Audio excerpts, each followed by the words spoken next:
He's Ali Alberigo, and this is the School Owner Talk podcast.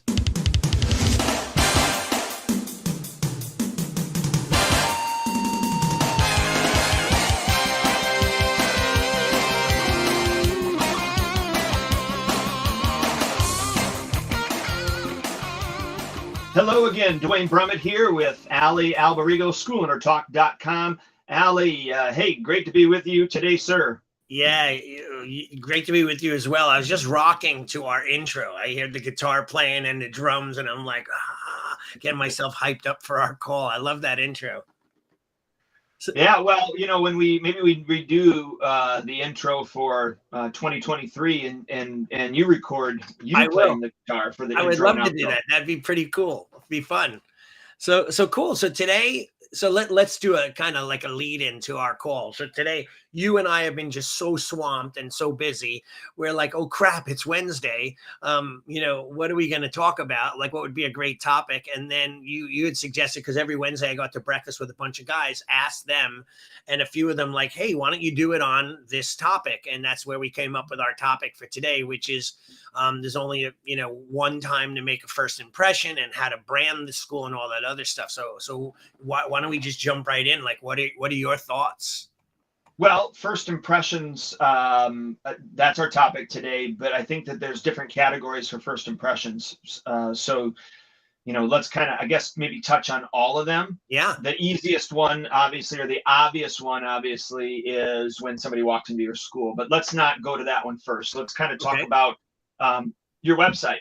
I mean, that is sometimes your first impression. Even more than that is let's say you're running Facebook ads, that is someone's first impression of you based upon that ad, how it's written. If it's just like, hey, here's the offer, but no real context or marketing that's involved that allows some sift sorting and screening, because we don't just want anybody at our school. We want our target market at our school, because it does cost us time and money, and actually it costs us a bad reputation to have the wrong person in our school. Right. Because if they have, or when they have a bad experience, they're going to tell 10 of their people. You have a great experience, you tell one person, maybe, I don't remember what the stats are, but you have a bad experience, you end up telling everybody, because everybody likes to talk about bad things. And so your Facebook ads are sometimes, if you're running those, or even your Google ads, those are somebody's first impression of you. Do you want to talk about any of those things, or agree or disagree before we start hitting some of the other topics? I love that you brought that up. It's like when I was ready to jump right in, I open my door and I go into my school. But you're right though. Like, and you think about this, is that way before that even happens, it had to have started somewhere, right? And that's where they found out about your school, or read your ad, or went from the ad to your website, right? And then the website to the sign up page, or whatever it is. So there's many different ways that they can, get that first impression. And you're right, like digital media. So let's just first go on to social media, where I find continuously school owners are like shooting themselves in the foot with what they post on social media. Now, I'm very careful with what I say or do. And I do my like, for example, this page we have, we only have it for school owners, because we're afraid that if some people that are not in the business hear tactics on how to grow a school, they're going to think it's disingenuous and fake, and it's all about the money, not about being a professional school owner. It's all about the money. That's all people will think when they're not an owner, right? So that's why we have this group a little bit protected, but people can listen to it on iTunes and Spotify and hear that. But what I find is so many times school owners are venting. They're posting things that are bad. Like, I just posted a post the other day about ethics and morality. You might have seen it on my page. And it was about people reneging on agreements. There's no more handshakes, no more honor and loyalty. Even clients that have like a 12-month agreement, and then their kid wants to stop, so they cancel their credit card. So I posted something around that, and I said it's not only in the martial art business, but it's in contracting, it's in everything. And I got so many different business owners commenting about how they deal with it, insurance people. And then I had one parent. It's obvious you're talking about me. It's obvious like you're going to air your dirty laundry on the social media and talk about me and badmouth me in front of everyone. I'm like, I swear to God, Dwayne, I had no, this relationship with this parent and her kids was perfect. I thought we ended, they didn't want to come anymore, but I love the kids. I thought the parents, both husband and wife, were awesome. She had asked me, the mom, if she could end the agreement a little early. I said yes, because they've always been loyal and dedicated. So we knocked it off a month early. I was happy with them.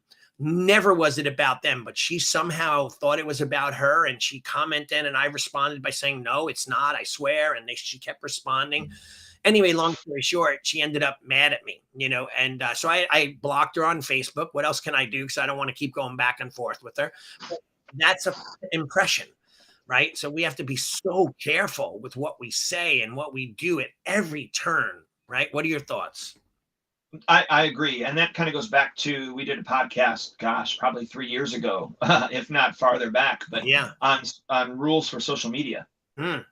So if somebody is, interested in that one particular, I would go to schoolownertalk.com, and then in the search bar, type in social media rules, and I'm almost positive that'll pop up.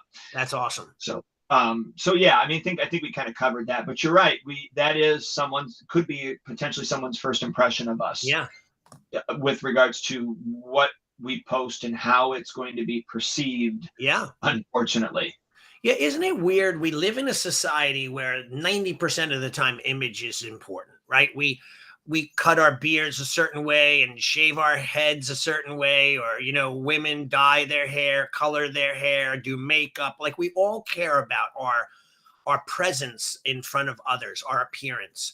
Yet sometimes we don't think that way about our businesses or our school or what we're putting on social media. So like, if you're a family-based school, your post should be about positivity and family-based things. If you're a competitive school, an MMA school, probably posting about competition and the wins that your team has had, and the training methods and all that. Sometimes I think that people don't have an identity on their social media.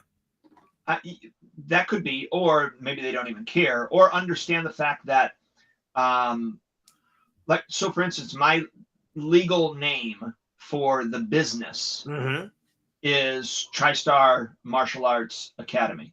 Right. But in all of my advertising, it says Dwayne Brummett's TriStar Martial Arts Academy. Okay. Because Dwayne Brummett is synonymous, right, with TriStar Martial Arts Academy. There's no separation between the two.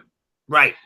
And so my personal page, Dwayne Brummett, on Facebook or LinkedIn or whatever, right, needs to be synonymous with, or at least succinct with, TriStar Martial Arts Academy's social media information, right, as well. Yeah. There can't be two different viewpoints. Right. So for instance, I can't be talking about, this is a polarity here, and this came to mind, so forgive me. You know what, screw it, don't forgive me. I can't be talking about on TriStar Martial Arts Academy about safe spaces, right, and needing them, and then bashing safe spaces on my personal page. Yeah, of course. So there can't be duplicity. There has to be it has to be synonymous. Right. And so, your personal information and your professional information, there should absolutely be no difference between the two at all on any social media platform, unless you're going to come up with some sort of different name for that social media platform. Right. And you're going to dress up in a bear costume and nobody actually sees your face. Right. Totally not at all being able to be associated. Right. And I agree. But I find that to be interesting. Like, why if you're two different people, you're obviously not really true in as far as one person. Right.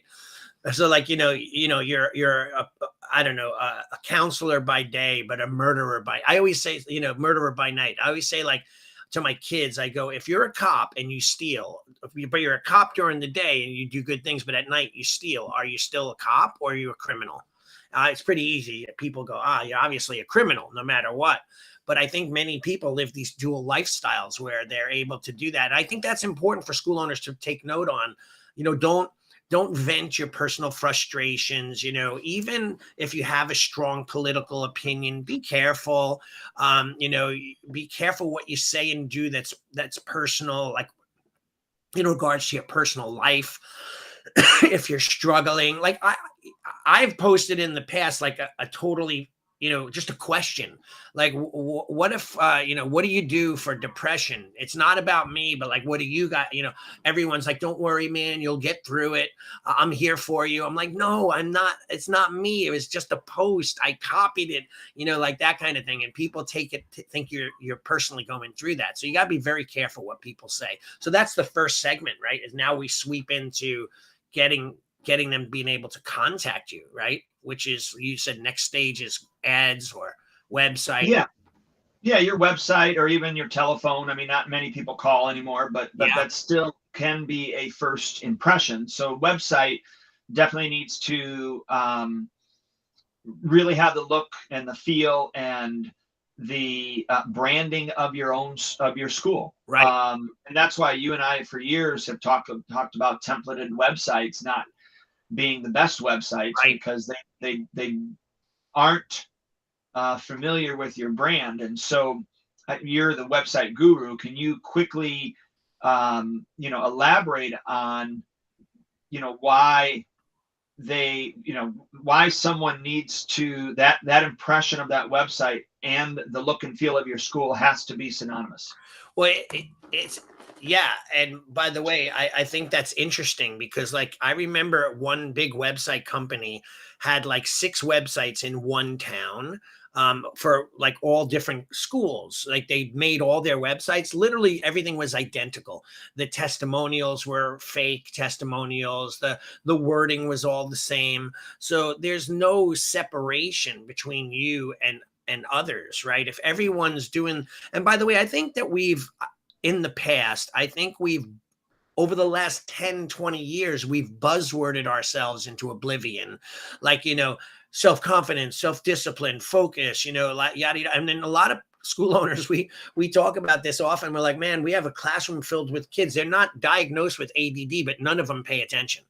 Right. So, but then we're like, why can't we get the other kids, but we've been put in a position where we've been known as the source to help those kids that have attention deficit or attention, focusing issues. So where do they go? The parents, they want to bring them to a martial arts school. Then we're complaining, why are we getting all these kids? Because we're known. It's almost like you go to a psychiatrist for that, you go to a pediatrician for this, you go to whatever for, your specialties. So, but back to the website, you need to brand what is your why, like what is your specialty.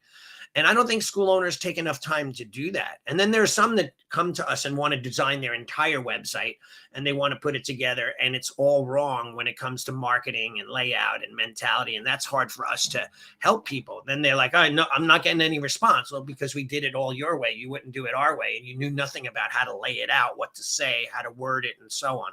But you're right, though. I mean, I think you need to brand your school and show what makes you different than your competitor right down the road. And so the colors, even the language, even from the website to the school, need to be together. You can't have a red and black website and then somebody walks into your school and it's, pink and fuchsia. You can't have that. There is a disconnect there. And so making sure that your website looks and feels and says the things to attract the individuals. And by the way, we did a podcast on that years ago with regards to, knowing who you're, and I don't think at the time it was called an avatar. Everybody's talking about avatars now. Right. Back in the day, we called it target market. So Yeah. you could go back and again, go to schoolownertalk.com and just type in target market and get on that podcast and listen to that. So we don't need to rehash that, but you do need to know who that avatar is or the target market that you're looking for, so that you can base your colors, your language, the look of the website, and your school the same way. Now, moving on to telephone. Yeah. Well, Ken, let me add before you do, please just hold that thought. So number one is verbiage on the site is essential, right? Sometimes people write it like a glorified resume about what you've done and how great you are and what you've achieved. But remember, it's that old, and I just had one of my clients quote me from our podcast where we talk about WIIFM, what's in it for me. So we have to think about, like, yeah, you might be a world champion, UFC fighter. And that's great. People could feel cool that they're training with you. But if you're not a great teacher and they can't get the lessons and translate it into their lives, then there's no sense in doing it, right? So that's a big thing. So verbiage is how you can do it for them. A lot of times the website should be written for the client and with the client in mind, and better your life, lose weight and be in the best shape of your life, et cetera, et cetera. And another really, and you don't have to get into this too much, but color is very important. Like I just pulled it up, the influence of color on people, right? And it's a very cool, it says like red. Red creates a sense of urgency. It's frequently used for clearance sales. It's associated with movement and excitement and passion. It's a high energy, immediately pulls focus, right? And then there's blue and green, but like green associated with tranquility and nature, also associated with money and wealth. So that might be a bad thing, right? People might associate a green website with money grab, right? It's used in stores to relax the customers. Green is a very relaxing color. So depending on your site, there's some research. Your colors might be yellow and red, but it might not be the best color for marketing because it might be turning people off. So there's a lot. If you're interested, I go to the website and, I typed in the influence of color on people, and it has the psychology of colors in marketing.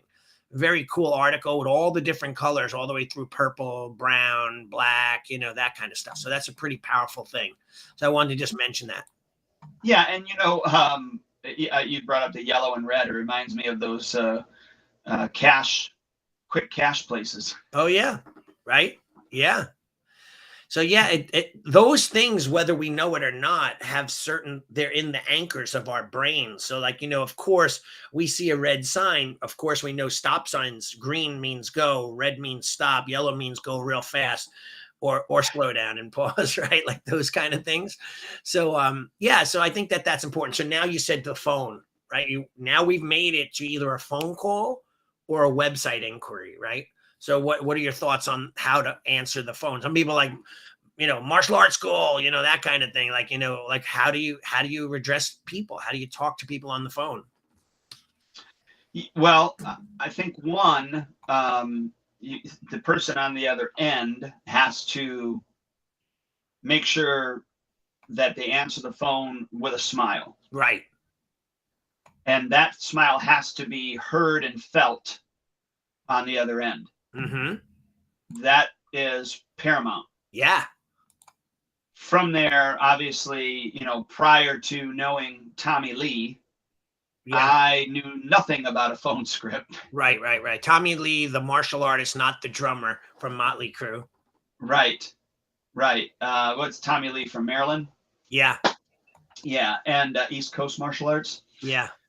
Yeah. And so, of course, I bought his whole system, and, I only tweaked a few things out of that phone script. And in fact, till this day, we use the exact same phone script. That's awesome. Just a few alterations that I've learned throughout the years. But the other thing is, when we answer the phone, we say, it's a great day at TriStar. I can help you. Right.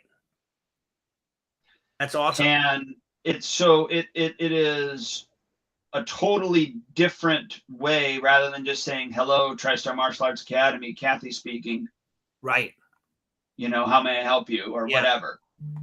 We don't do that. We say, it's a great day at TriStar, or, it's a great day at TriStar. I can help you. Right. I love it. And there is a reason also, this is just more for phone control. There is a reason why we're not giving our name right away. Mm-hmm. But obviously we eventually give our name, but we don't give it right away. Right. To quickly go back to, and this would be in the phone script as well, to go back to what you said with regards to the website, this is also synonymous in the phone script, is it's never I, or even we. It's always you. Right. You. Yeah. You. Mm-hmm. So on the website and also on the phone, we're always asking, about the potential individual. So if it's for a child, then we ask about the child. Oh, what's Johnny's age? He's 4. Great. We got quite a few, kids in that age range. Now, since Johnny's 4, is he in preschool or daycare at all? Oh yeah, he's in preschool. Okay, great. And how does he do in preschool? Well, he does great, blah, blah, blah, blah, blah. And then we go into, other things. So we're always talking about the you. And that goes back to what you said. What's in it for me? The end user wants to know, what is it? What is it? What is it? I'm messing it up. What's in it for them? Yeah. What's in it for them? So the phone is, I prefer the phone, to be quite honest with you, over the website. The website makes it easier. The follow-up text messages make it easier. Those are second and third impressions. Obviously, the follow-up emails, all of those things. I love the phone. If I can get somebody on the phone, I feel like, man, I got, 75, 80, 85% chance to make it happen. Right. Right. It's interesting though, that what you said too, it's that, that those phone scripts are underutilized. And, Tommy Lee was like innovative by bringing it out into the martial art industry, because we had no real skills and we didn't understand how to associate, the phone with getting people in and signing them up and having them as a part of what we do. And, being on the phone and off the phone with an appointment within a certain amount of time, and not spending too much time and wasted time, et cetera, et cetera. So that was, a groundbreaking. But then also too, what you mentioned, when people will sign up, from the ads, Facebook ads, Google ads, go to our website, sign up for whatever free month program landing page, and then schedule their own classes. So now we're at the point where they walk through the door. And have you ever, and I've had this happen quite often recently too, I guess because the quality of employees sometimes is going downhill a little, where I feel like people don't give a crap. I'm trying to talk to them. They don't say, I go, thank you very much. No, thank you back, like, hey, how are you today? None of that. So the way we meet them and greet them, because, and by the way, I just had an adult, probably late 30s, let's just say, as she was ex-military. So she's been in the war and been a soldier. She canceled 4 classes for trials in a row and finally made it in the other day. And I said, is everything okay? You finally made it in? She says, yeah, I've been just so nervous. I can't believe I made it this time. And I'm like, why? She goes, I'm just very intimidated by coming in here. Right. And, so we don't realize that because we're living the martial arts. And for us, it's positive, it's happy, it's friendly. For them, there's still an aura. I'm going to go in there and get the crap kicked out of me. I don't know if I'm going to look bad. I'm going to get hurt. I'm going to get kicked. I'm going to get punched. Like, that's what they think. So we have to break that down right at the first impression. And even when you talk to them before they come in, ease their worry, ease their pain, make them feel welcome and wanted. And when they walk through the door, man, it's like you just met, a celebrity, right? That kind of thing. Yes. Yeah. They definitely need to feel welcome, and they're like family as quickly as possible. Right. So, first impressions into the school. Mm-hmm.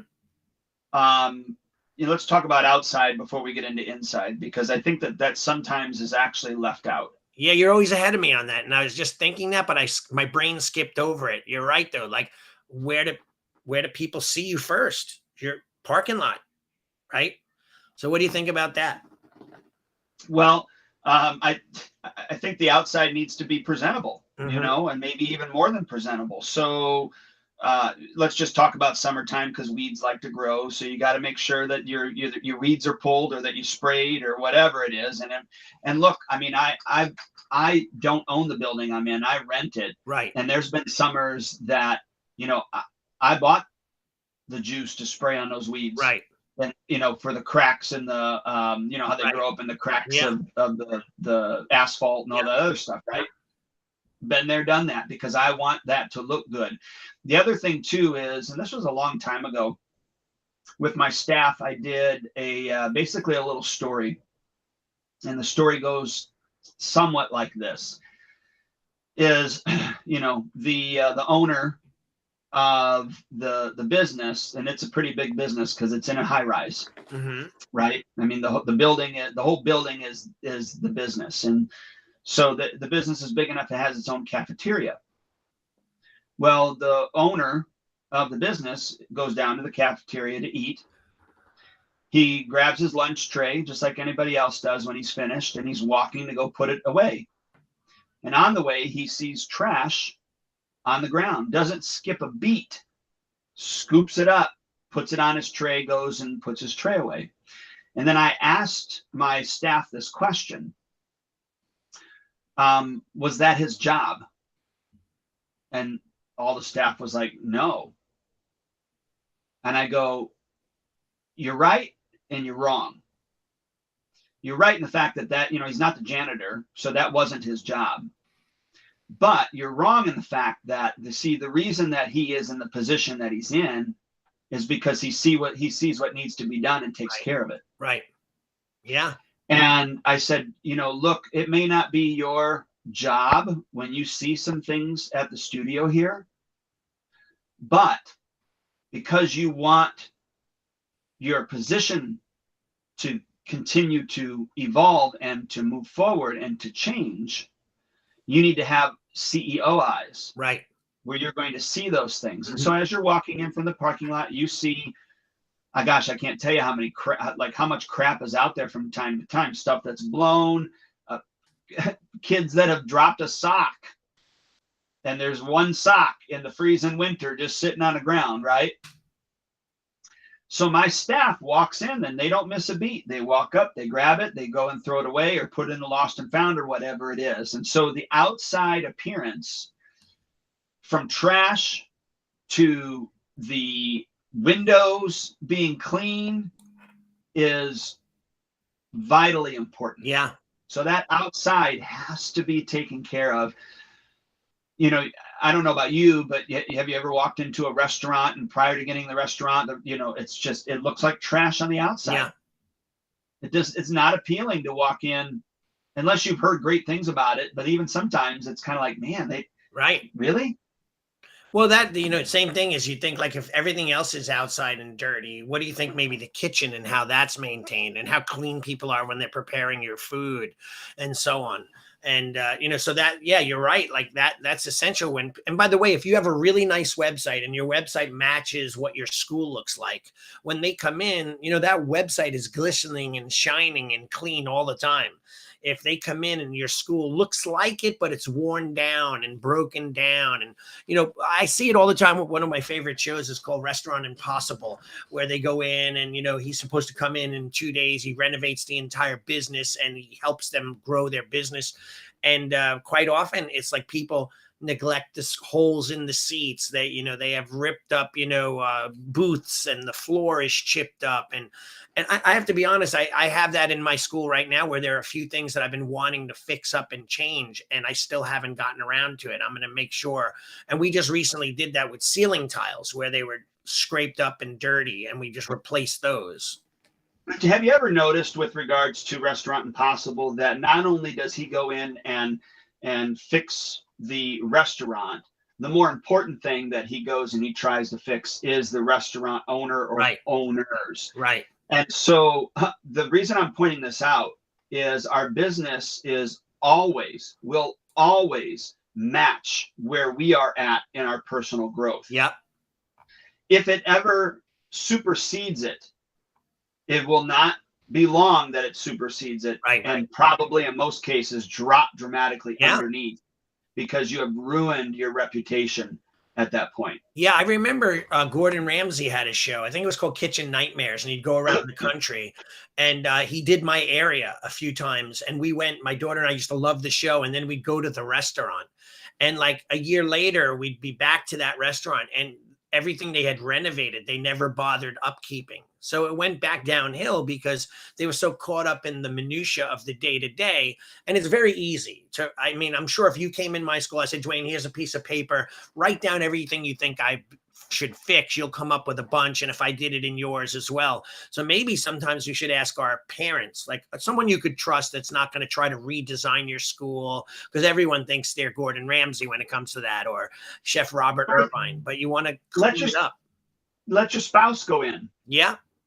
Very true. You know, if they don't work there or whatever, let them go in and tell you what needs to be done. Yeah.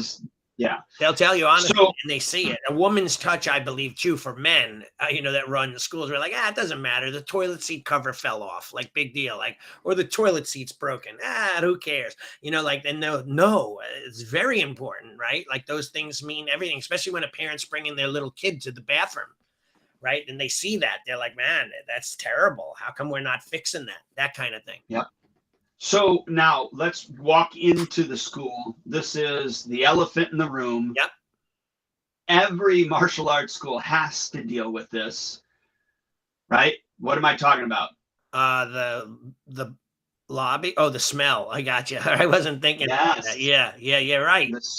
The smell of your school is going to be a huge deterrent, right? If you're not taking care of that. Yeah. For years, personally, what we did was we always took that Arm & Hammer baking soda, right. You know, odor thing, pet odor. Right. We would do that. You know, probably what was it, Monday, Wednesday, and Friday. We would do that 3 days a week, and boy, did it help. Yeah. Yeah. You know, but it smelled great when we left at night. Yeah. And by the time classes started the next day, not so hot. Yeah, back to the smell. That's why I'm not big. I replaced all my carpet in my school. I got rid of it all. I went with the vinyl hardwood floors because none of that absorbs smell. So like you gotta get anything that's trapping and capturing the smell in your school out of there. You know, I have a friend.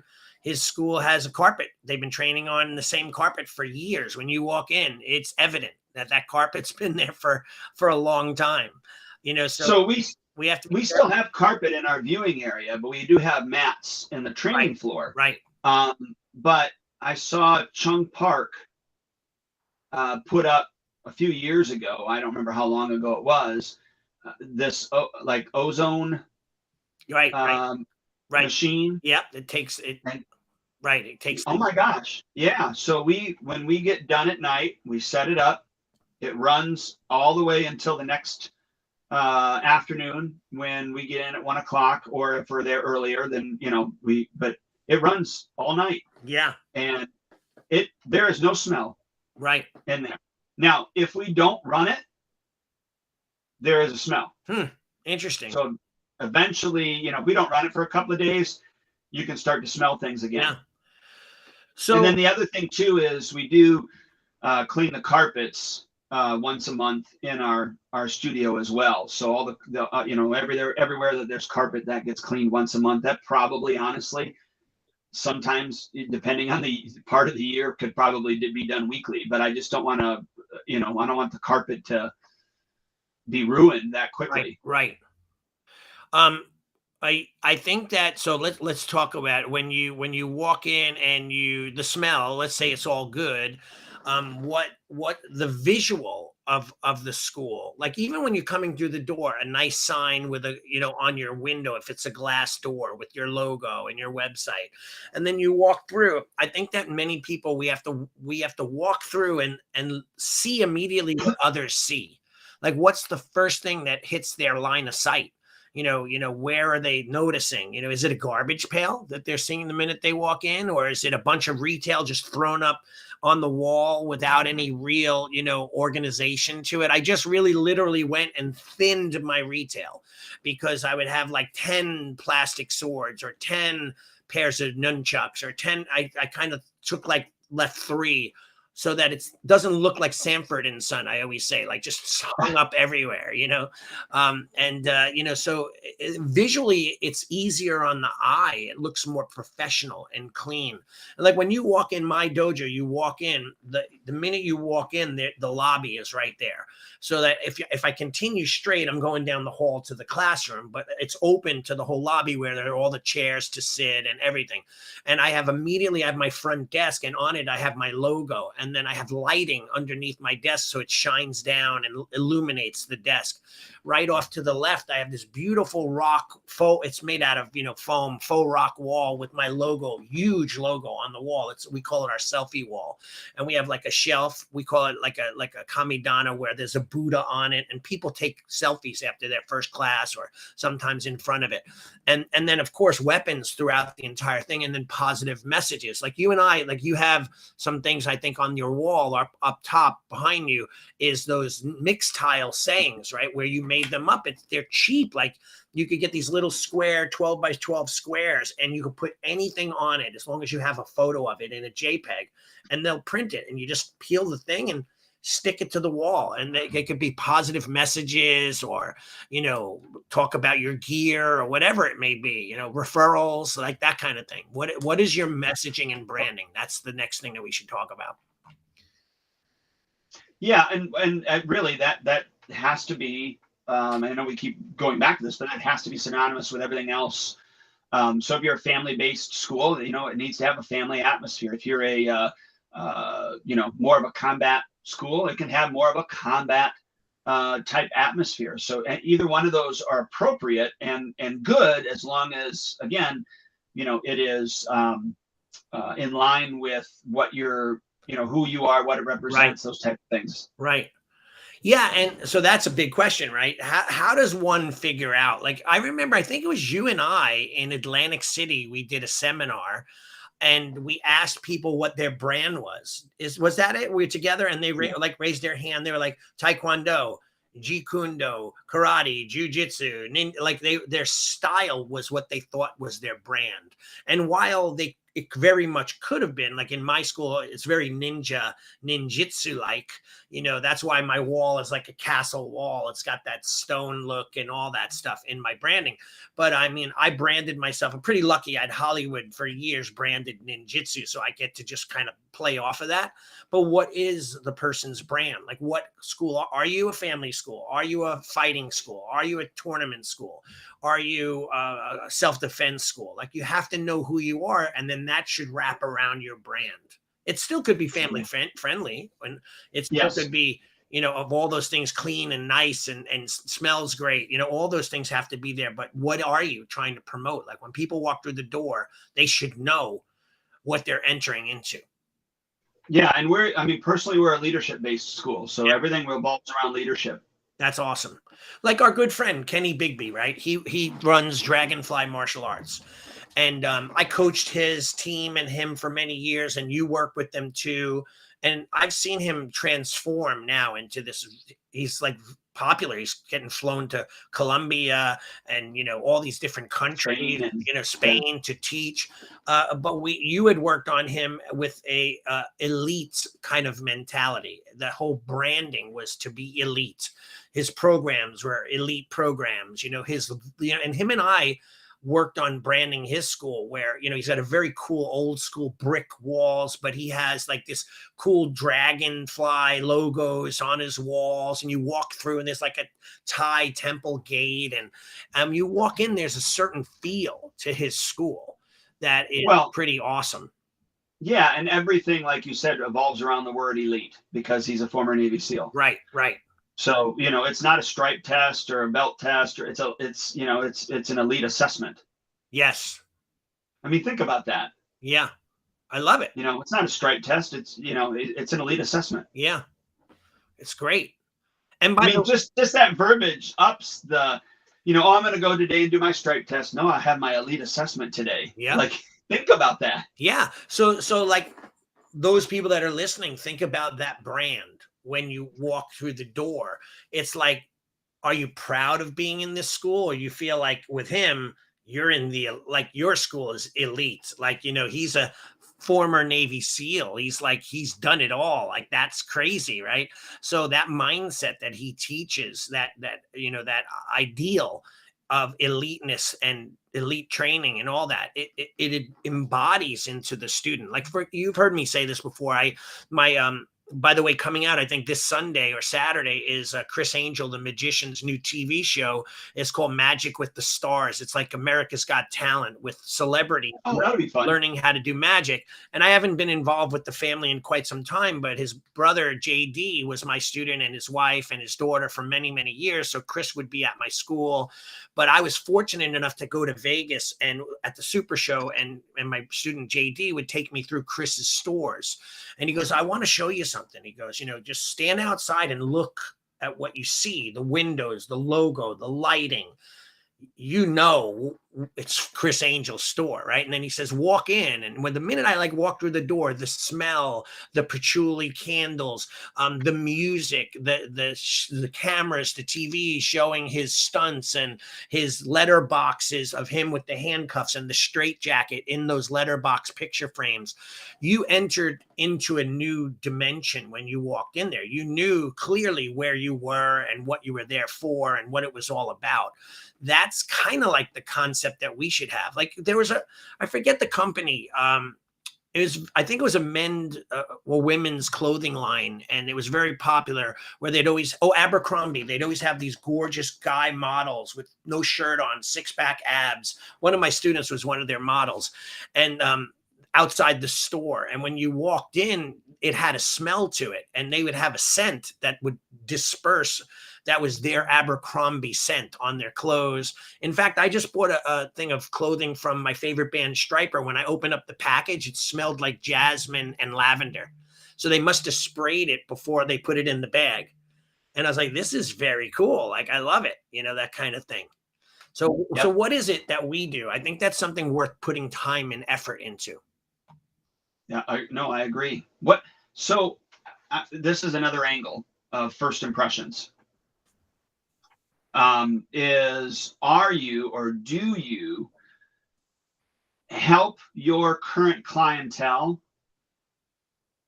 have the conversation with family, friends, coworkers on your school and what it's about and what it represents? Right. Because that is a first impression. If they've never walked in, right, called you, went to your website, saw your ads, whatever. I think it's important for us to teach our clientele on how to refer us, right, how to talk about us, some of the pitfalls and even phrases or words that you probably should not use, right, when talking about Long Island Jiu-Jitsu or TriStar Martial Arts Academy. Yeah. So knowing what we are is important, but also knowing what we aren't, right, is important as well. What do you think about that? No, I love it. I think that's essential. I mean, I can't tell you how many times I have people come in for a trial, and after I do this little dojo tour, which I literally take them through my school, and we've talked about this before, and I show them every aspect of my school, but it's not like, hey guys, this is where you sit. It's the lobby. This is the bathroom. There's a training floor. Okay, have a seat and watch the class. Like, every step that I take them on has some sort of purpose. Like, this is the lobby. You get to sit here and watch the classes. We have cameras, you could see the class in action. We have free Wi-Fi, and we want you to feel comfortable, right? And then follow me. Here's the men's bathroom, the female bathroom, and here's where we do our sitting area, where we take our shoes off and blah, blah, blah. And then these are our mats. They're 2-inch thick Swain Olympic training mats that for safety. In fact, one of my clients has even taken that even further, and he actually has a little chunk of the mat, and he hands it to the people to squeeze to see the safety. And then, so it's people like, oh, I feel safer if I'm going to slip and fall, right? Like that kind of thing. In my dojo, it's all wood and cedar and Japanese certificates. I go, this is exactly how my school looked when I was in Japan. So I've replicated it here. So that dojo tour is so important, and that gets to show them what's going on. You're building and selling as you're showing, right? Does that make sense? Well, it makes perfect sense. Yeah. No, it totally makes perfect sense. Yeah, cool. So, yeah. So I'm curious with regards to the referrals, just real quickly. Yeah. What do you believe or think are some things that, we definitely don't want our clients to say, Yeah. and some things that we do want them to say? Well, I think that has to be a culture that you breed within your school, right? So, like, for example, when people come through the door for their first class, after I take them on a tour, they go sit in the lobby. I say to them, listen, and I joke with the parents. I go, listen, the check's in the mail for all you parents who say the right thing, but they might have questions. So ask anyone in the lobby what your experience has been so far. And we laugh. But quite often parents would say, oh yeah, my kid cried too when he first got here. Or, we've been here for 2.5 years. It's literally changed our lives. So we get them to be that mouthpiece. And they're all pretty awesome. In fact, a lot of times I hear people saying our slogan, and by the way, the dojo here is not just kicking and punching. It's the martial arts and beyond, and then they'll go into the beyond part. He's listening at home. He's doing his chores. He's saying, yes, ma'am, no, ma'am. So a lot of that stuff is very important, but you got to give the opportunity and kind of, you want to also say, hey, listen, for those of you who have nice things to say it. If you don't have anything nice to say, don't say it. And then you turn it into a joke.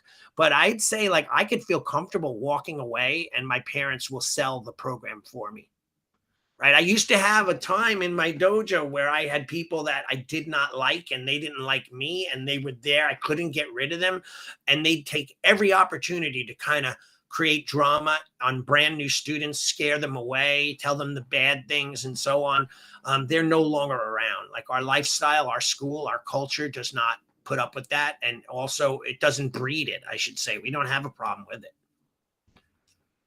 Yeah. Yeah. So I know for us, there's 3 main emphases of our program that we encourage our current members when they're talking with someone. Right. So that at least those three main points, get through. So the first piece is the self-defense piece. Right. And we like to let them know that that we are going to teach their child how to defend themselves, but not in a hardcore combat way. Right. So that's the first piece. The second piece is the physical fitness piece. So we are going to send their kids back to the ball fields and gym classes with a lot more confidence and ability than they had prior. I like that, though. That ties in what everyone thinks is your biggest competitor is sports. Now you're utilizing the martial arts as a way to enhance their sport. So if Mr. Smith is the ex-football star, he wants his kid to be a football player. If he's going to get better training through the martial arts to make his kid a better football star, you have more likely time to keep them rather than them saying, yeah, we're just too busy. We can't make it anymore. They're going to go, no, this is his personal trainer, that kind of thing. Yep. And then the third piece is the life skills. So, that's where we tell our clients to talk about what they in themselves or their children have experienced, whether it's the focus, discipline, respect, whatever it is, the leadership qualities that they have obtained thus far, and that they're looking forward to obtaining as they continue their training. So those are the 3 areas that we coach our clients in. Awesome. Celebrating about our school and sharing that with others. And then, we do let them know that, some things that you probably don't want to say is that, you don't want to talk about, in most cases, sparring, because that is such a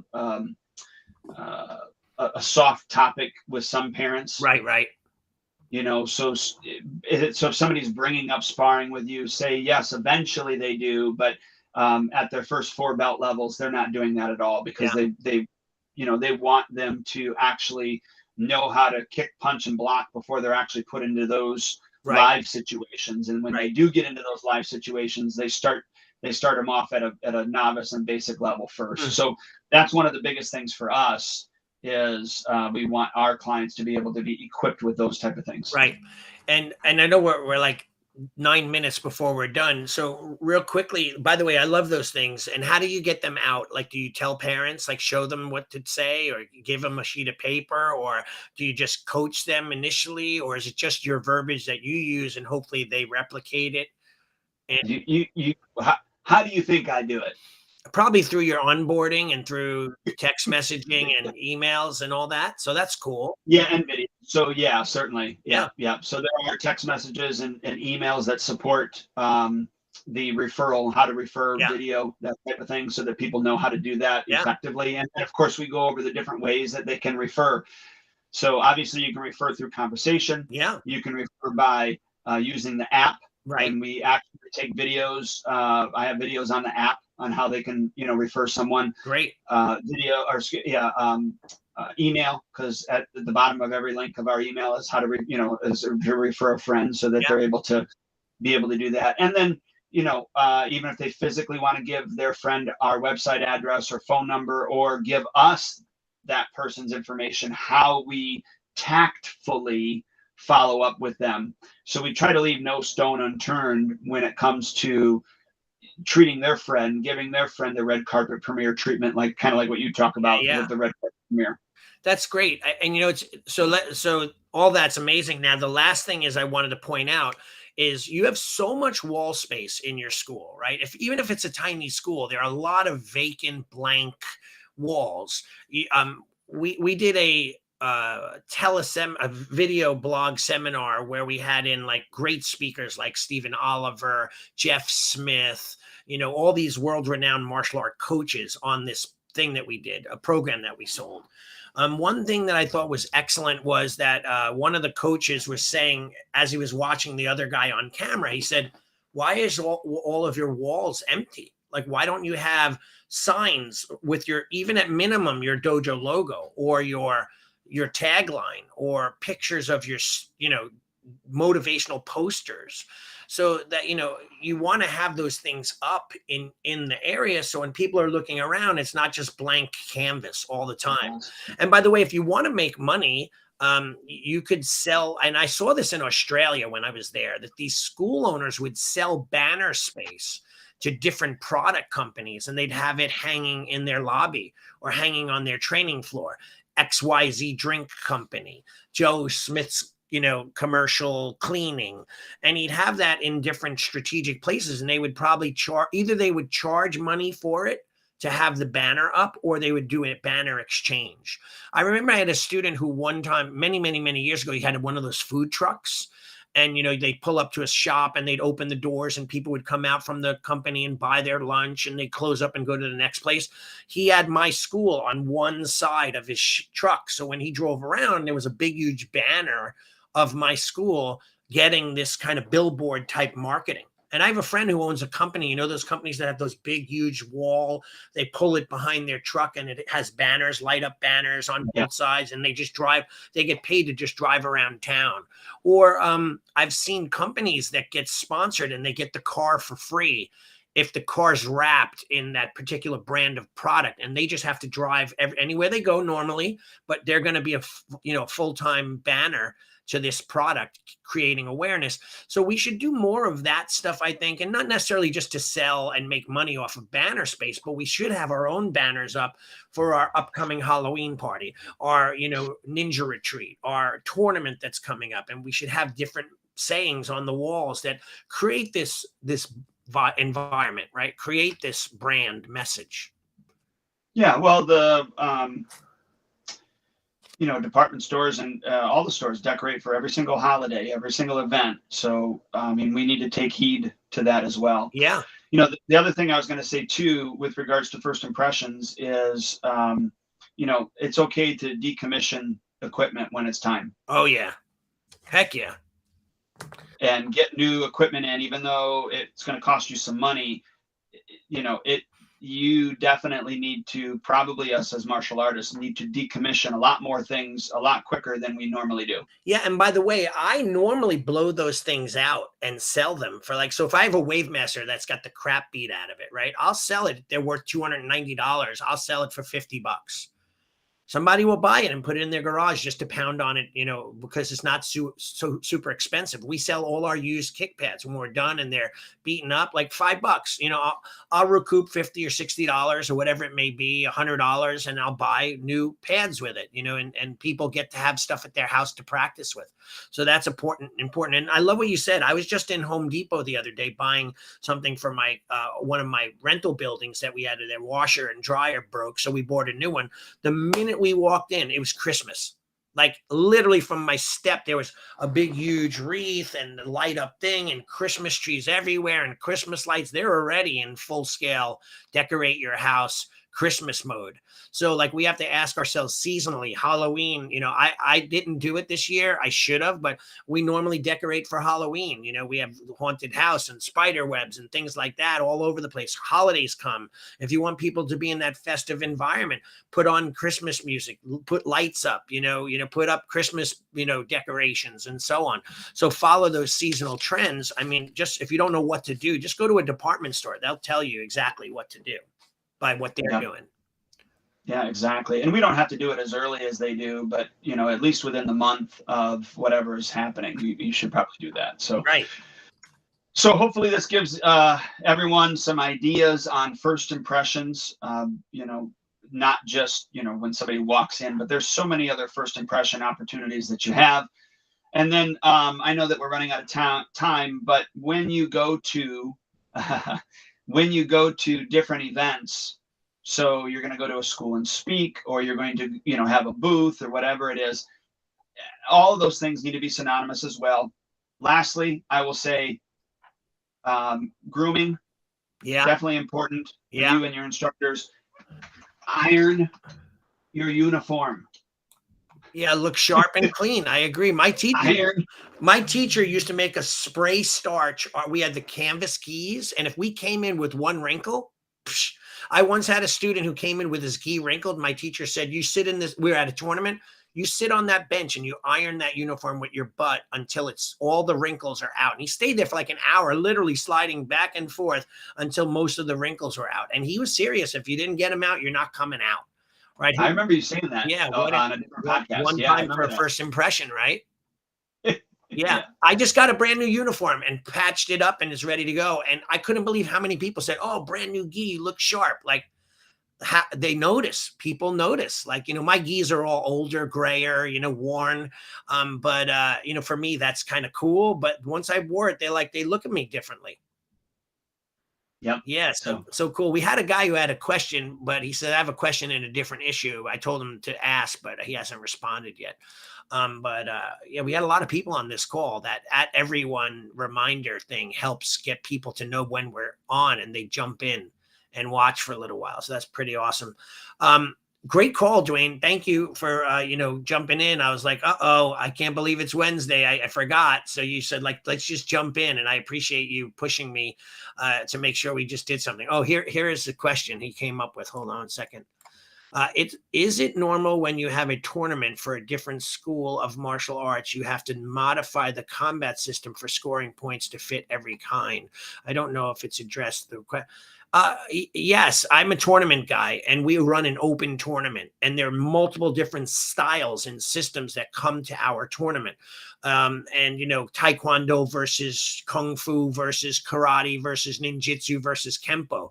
And the tournament circuit has a certain standard of competition. Like, in other words, like what points score, how they're done and executed, and so on. The same thing with kata and other things as well. So you do have to modify a little bit, but you could still incorporate your system of martial arts into that open tournament. That's my opinion on that. I hope that helped, Sabri. So I think that would be a good answer for you. But thanks for being on here, buddy. I appreciate you, asking that question. All right, Dwayne. So we're all set. Yeah, I just want to remind everybody, hey, go to schoolownertalk.com. There is a plethora of information there. Again, schoolownertalk.com. And if you haven't subscribed to our podcast, you can find it on different podcasts. Actually, all of them. So just look us up. Schoolownertalk.com is what you need to type in. Schoolownertalk.com. Right. All right, Allie. Thanks, sir. Thanks, Wayne. You have a great day. I'll talk to you soon. Everybody, sayonara. Take care. thank you for joining us for another episode of Martial Arts School Owner Talk podcast. This would not be possible if it weren't for the support of our amazing sponsors. Please check out Elite Insights for all your website needs. LeadHunterMedia.com, your online digital marketer and content provider. Academy Kings BJJ Growth Consulting and Management Group at GrowMyAcademy.com. SparkMembership.com, hands down the best martial arts software for school owner management on the planet. GetKarateStudents.com, a martial arts growth consulting company for all your systems. AddHealthCoaching.com, helping school owners create a whole nother revenue stream for their school. We will see